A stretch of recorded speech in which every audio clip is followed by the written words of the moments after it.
Once upon a time, there was a beautiful girl named Cinderella. She lived with her wicked stepmother and two stepsisters. They treated Cinderella very badly. One day, they were invited for a grand ball in the king's palace. But Cinderella's stepmother would not let her go.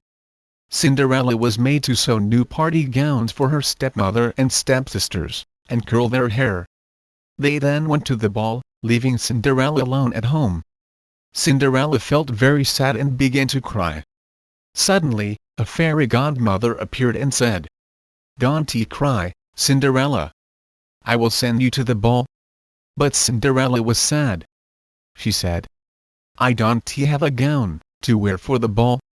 The fairy godmother waved her magic wand and changed Cinderella's old clothes into a beautiful new gown. The fairy godmother then touched Cinderella's feet with the magic wand.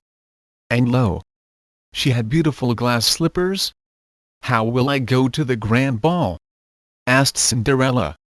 The fairy godmother found 6 mice playing near a pumpkin, in the kitchen.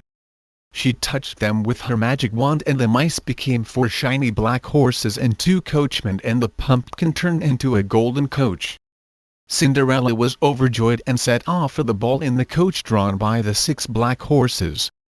Before leaving, the fairy godmother said, "Cinderella, this magic will only last until midnight. You must reach home by then." When Cinderella entered the palace, everybody was struck by her beauty. Nobody, not even Cinderella's stepmother or stepsisters, knew who she really was in her pretty clothes and shoes. The handsome prince also saw her and fell in love with Cinderella.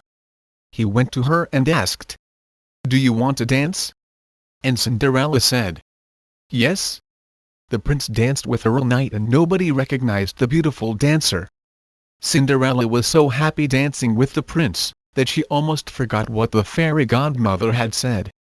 At the last moment, Cinderella remembered her fairy godmother's words and she rushed to go home. "Oh!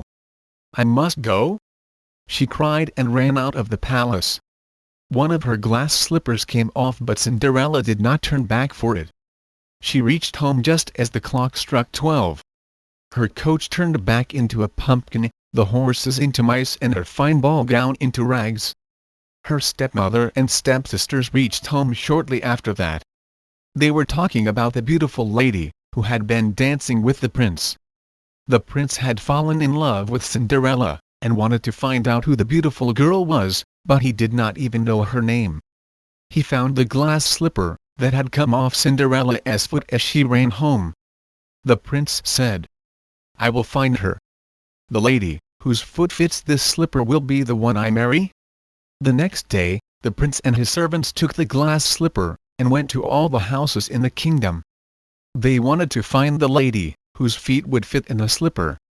All the women in the kingdom tried the slipper, but it would not fit any of them. Cinderella's stepsisters also tried on the little glass slipper.